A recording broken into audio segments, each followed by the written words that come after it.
Government college Rajakhera से मैं doctor BC Jat, assistant professor in geography. आज मैं बीए पार्ट फर्स्ट के बच्चों के लिए जो पेपर फर्स्ट है फिजिकल ज्योग्राफी, उसके पाठ्यक्रम पर विस्तृत चर्चा करने वाला हूँ। पाठ्यक्रम को शुरू करने से पहले अगर उसके ऊपर मोटी चर्चा कर ली जाए तो वो समझने में बिल्कुल आसान रहता है। केवल केवल डायरेक्ट उसके बिंदु पढ़ने की बजाय है कि हम पूरे पाठ्यक्रम को कोरिलेट करके पढ़ें, क्योंकि बच्चों आपको पता होगा किसी भी पाठ्यक्रम में कोई भी बिंदु स्वतंत्र नहीं है। अगर हम स्वतंत्र पढ़ते हैं एक बिंदु को छोड़ के दूसरे बिंदु में, तो वो बिल्कुल भी आपके समझ में नहीं आएगा, क्योंकि भौतिक भूगोल एक ऐसा विषय है जिसके अंदर हर बिंदु अपने आप में कोरिलेटेड है, और अगर उसको स्वतंत्र पढ़ोगे तो दूसरा बिंदु उस पर डिपेंड है, वो समझ में नहीं आएगा। इसलिए हमें एक एक बिंदु को पूरा परिभाषा से लेकर के और लास्ट तक, अंत तक हमें पूरा भौतिक भूगोल है उसके पूरे पाठ्यक्रम को जोड़कर पढ़ना होगा। अन्यथा आगे के जो बीए पार्ट सेकंड और थर्ड के जो बिंदु हैं, या जो थर्ड में जो भी पेपर आप पढ़ने जाओगे सेकंड ईयर थर्ड ईयर में, वो बिल्कुल भी आपके समझ में नहीं आएंगे। अगर बेसिक, क्योंकि भौतिक भूगोल भूगोल का एक बेसिक आधार है, अगर इस बेसिक आधार को ही आपने अच्छी तरह क्लियर नहीं किया तो आगे के जितने सब्जेक्ट आप और 5 पेपर पढ़ोगे, चाहे इसके साथ राजस्थान का भूगोल हो, भौतिक भारत का भूगोल हो, संसाधन भूगोल हो, एशिया का भूगोल हो, वो ज़्यादा अच्छी तरह समझ में नहीं आएंगे। इसलिए हम इन बिंदुओं को बिल्कुल एक एक करके अच्छी तरह पढ़ेंगे। अब महाराजा सूरजमल ब्रज विश्वविद्यालय के अंतर्गत गवर्नमेंट कॉलेज राजाखेड़ा आता है, और महाराजा सूरजमल ब्रज विश्वविद्यालय ने एक निर्धारित पाठ्यक्रम बीए पार्ट फर्स्ट के लिए निर्धारित किया है, जिसे हम एक एक बिंदु करके शुरू कर रहे हैं। पहला बिंदु है इसके अंदर भौतिक भूगोल की परिभाषा, विषय क्षेत्र और विकास। भौतिक भूगोल के अंदर हम मूलतः 4 जो मंडल हैं उनकी रचना, कार्यप्रणाली, आपस में अंतर संबंध को पढ़ते हैं, जिनमें सबसे पहले स्थल मंडल, दूसरा जलमंडल, वायुमंडल, और इन तीनों का जो मिश्रित रूप है जहाँ जीव जंतुओं के अस्तित्व के लिए आवश्यक दशाएं पाई जाती हैं, उसे कहते हैं जीवमंडल। इन सब को मिला करके भौतिक भूगोल के अंदर हम जो सभी जो तत्व हैं उनको पढ़ते हैं। भौतिक भूगोल को अनेक विद्वानों ने अपने अपने विचारों से अपने अपने हिसाब से परिभाषित किया है, लेकिन कोरिलेट करके हम सामान्य शब्दों में अगर इसको पढ़ेंगे तो मूल बात है कि पृथ्वी के ऊपर पाई जाने वाली आंतरिक और बाहरी शक्तियाँ, उनके परिणाम स्वरूप होने वाले जितने भी जो इनके अंतर संरचनात्मक जो परिणाम हैं। इसके बाद में वायुमंडल, वायुमंडल में जितनी भी जो संरचना है, वायुमंडल के में जितनी भी गतिविधियां हैं।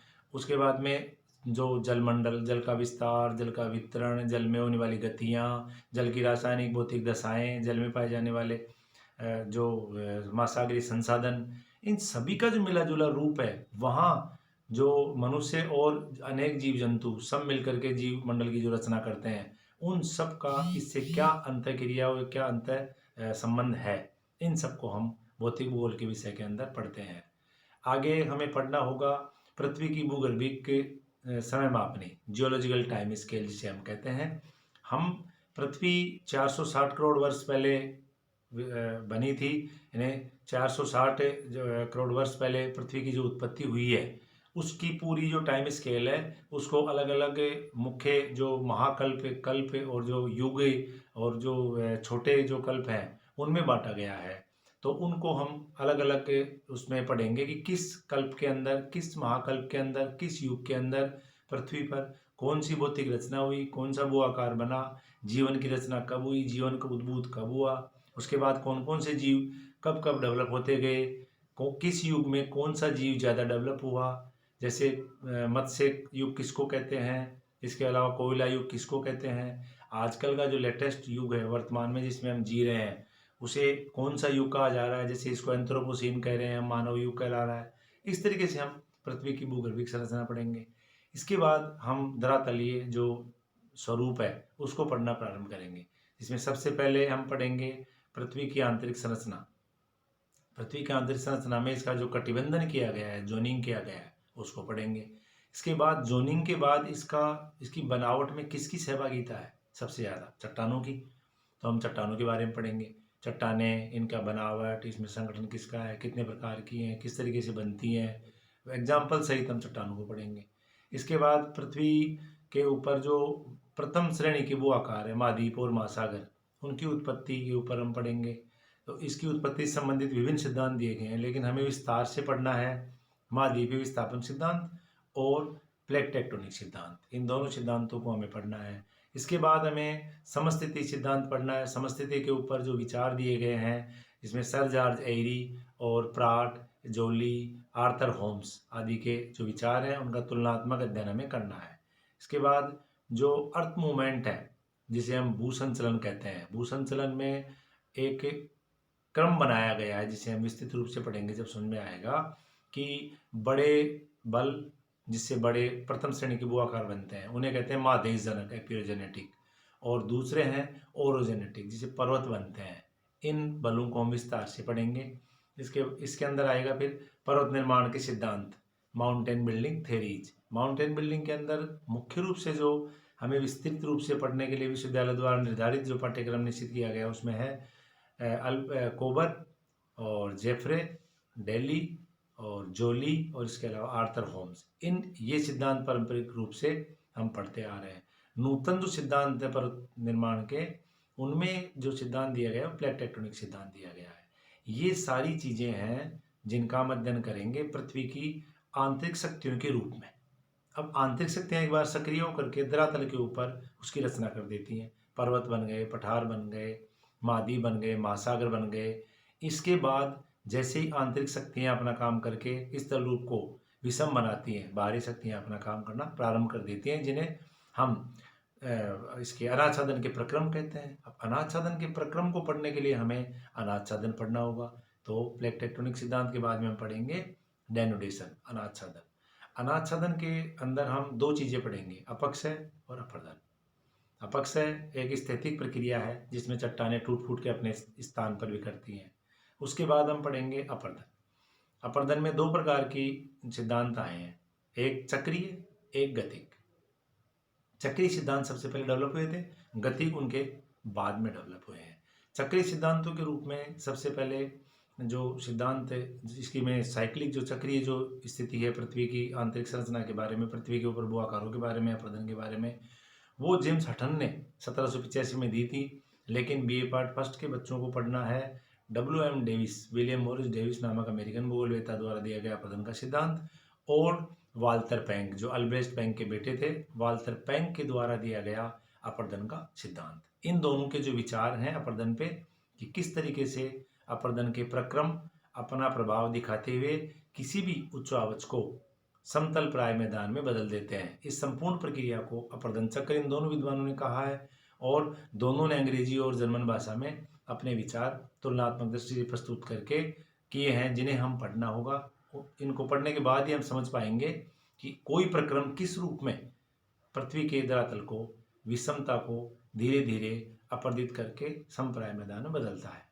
इनमें फिर हम विस्तृत रूप से अलग अलग प्रक्रमों को भी पढ़ेंगे, जिनमें जो प्रक्रम अपरदनात्मक और निक्षेपात्मक स्थलाकृति बनाते हैं। सबसे जो प्रमुख नदी विस्तार से जो भूमिगत जल, ग्लेशियर, हिमनद, पवन और सागरीय जो पवने और सागरीय जो लहरें हैं, इन सब का हम तुलनात्मक अध्ययन करेंगे। इन सब प्रक्रमों से अपरदन के द्वारा, निक्षेप के द्वारा बने हुए वो आकारों की हम विस्तृत विवेचना करेंगे कि कैसे बनते हैं, क्या इनमें डिफरेंस है, इनका क्या महत्व है। इन सब की विस्तार चर्चा होगी सेक्शन ए में।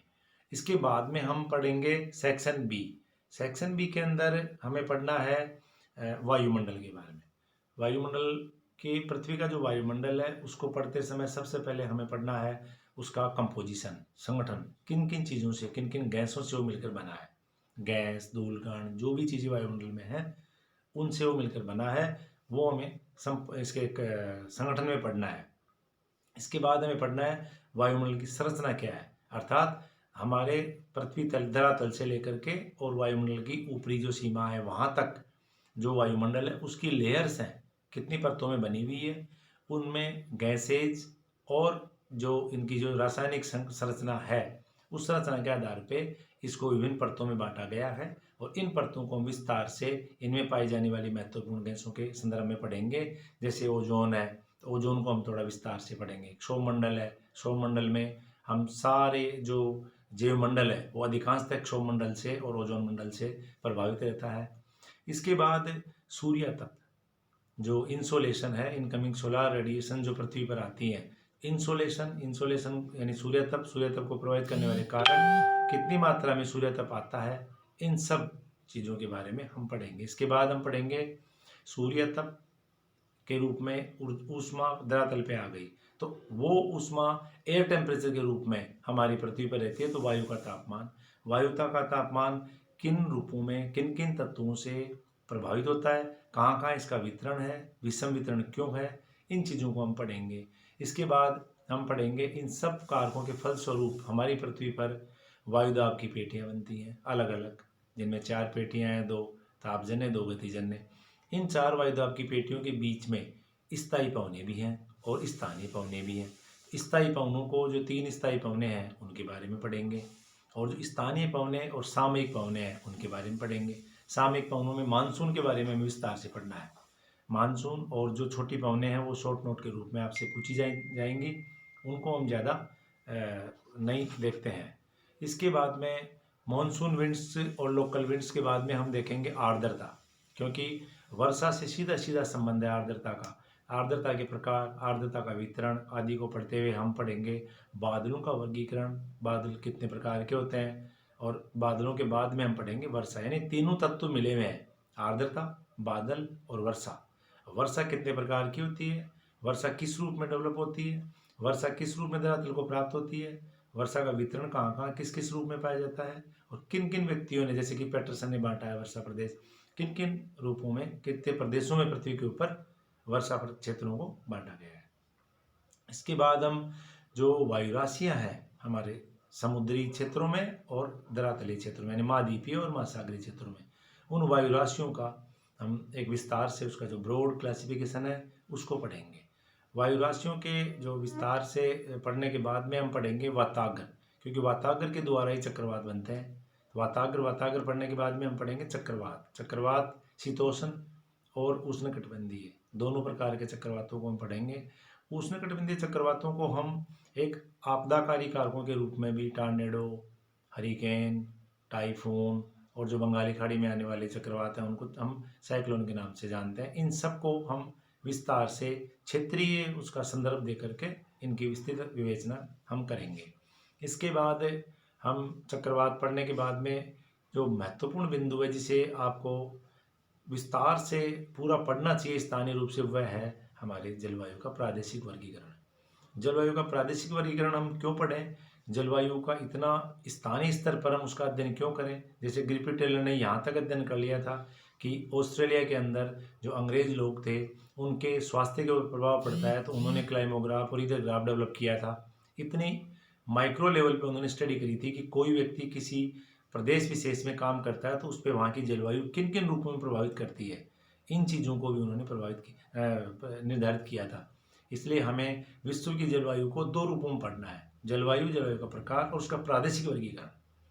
तो जलवायु का वर्गीकरण जो किया गया है उसकी कैटेगरी के अकॉर्डिंग वो सर्वमान्य 2 लोगों के वर्गीकरण माने जाते हैं। एक व्लादिमीर कोपेन जो अल्फ्रेड वेगनर थे जिन्होंने महाद्वीपीय विस्थापन सिद्धांत दिया है, उनके दामाद थे, और उन्हीं के प्रभाव से जब वो भी जलवायु के अपने विशेषज्ञ रखते थे और उन्हीं के प्रभाव से वो भी जलवायु विशेषज्ञ बने, तो उन्होंने अपने वर्गीकरण 1918 से देना चालू किया था, और अलग अलग 30 के दशक में भी उन्होंने अपने स्टूडेंट गेगर के साथ मिलकर के और एक वर्गीकरण दिया जो सर्वमान्य है। उन्होंने अंग्रेजी के अल्फ़ाबेट और जो हमारे अल्फ़ाबेट हैं उनमें कैपिटल और स्मॉल लेटर्स हैं, उनके आधार पे पर्टिकुलर जलवायु को ब्रॉड 5 क्षेत्रों में, उसके बाद में उनके स्थानीय स्तर पर सब डिवीज़न और फिर माइक्रो डिवीज़न किए हैं।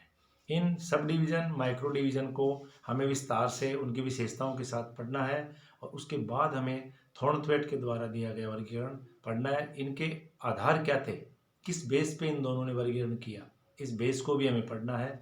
इनके बेस के आधार पे इनके जो अपडेशन है कि किन लोगों के साथ किए गए, वो पढ़ने के साथ हमें सबसे ज़्यादा बल देना है जो प्रादेशिक जलवायु है, क्योंकि इससे ही फिर आगे जाके आप सी सेक्शन में जब जियोम पढ़ोगे, जिनमें क्वेश्चन आता है जैसे विषुवतरेखीय, सवाना, मानसूनी, ये जो जितने भी बायोम हैं इनमें इस क्लाइमेटिक प्रादेशिक जो इसका जो रीजनलाइजेशन है उसी के आधार पे हम इस चीज़ को समझ पाएंगे। क्योंकि मैंने पहले ही यूनिट में बता दिया कि कोई भी चीज़ अगर आप स्वतंत्र पढ़ोगे तो कहीं भी समझ में नहीं आएगी। भौतिक भूगोल पृथ्वी के बारे में हमारे अध्ययन करने का एक ऐसा सिस्टम, ऐसी अप्रोच है जिसमें हम किसी भी चीज़ को फ्रीली नहीं पढ़ सकते। इसे हम कोरिलेट करके, इंटरलिंक करके ही पढ़ सकते हैं। तो ये है आपका बी सेक्शन के अंदर जो सिलेबस दिया गया है उसका मोटा मोटा स्वरूप। अब हम चलते हैं सी सेक्शन में। सी सेक्शन के अंदर 2 यूनिट को एक साथ मिलाया गया है। जो एक यूनिट है समुद्र विज्ञान और दूसरी यूनिट है बायोस्फीयर, जिसमें हम जैवमंडल कहते हैं। तो सी सेक्शन में हमें सबसे पहले समुद्र विज्ञान के अंदर जो जल का वितरण है, ऐसा नहीं है कि कोई बिंदु महाराजा ब्रज विश्वविद्यालय द्वारा वहाँ की समिति ने पाठ्यक्रम डिसाइड करके दे दिया तो हम उसके बाहर नहीं जाएं। कुछ चीज़ें ऐसी हैं जिन्हें कोरिलेट करने के लिए हमें बाहर और भी चीज़ पढ़नी पड़ सकती है। जैसे मैं इनका दूसरा नाम बोलूँ तो ये कह सकते हैं कि जलमंडल, हमें जलमंडल के बारे में पढ़ना है। जलमंडल के अंदर ही ये चीज़ें आती हैं कि हमारे धरातल पर कितना जल है, किस रूप में है, कहाँ कितना वितरण है, उन सब चीज़ों को हमें देखना है। सबसे पहले हमें देखना होगा कि महासागरीय तली का जो बनावट किस तरीके की है, उस बनावट के जो 4-5 भाग हैं उन्हें हमें देखना होगा उदाहरण सहित कि किस महासागर की बनावट किस तरीके की है। इसी प्रकार जैसे प्रशांत महासागर, अटलांटिक महासागर और हिंद महासागर, इन महासागरों के जो बनावट है, कन्फिग्रेशन है, इनकी जो सरफेस कन्फिग्रेशन, धरातलीय बनावट या स्वरूपण कहते हैं, इसको अलग अलग रूप में पढ़ना है।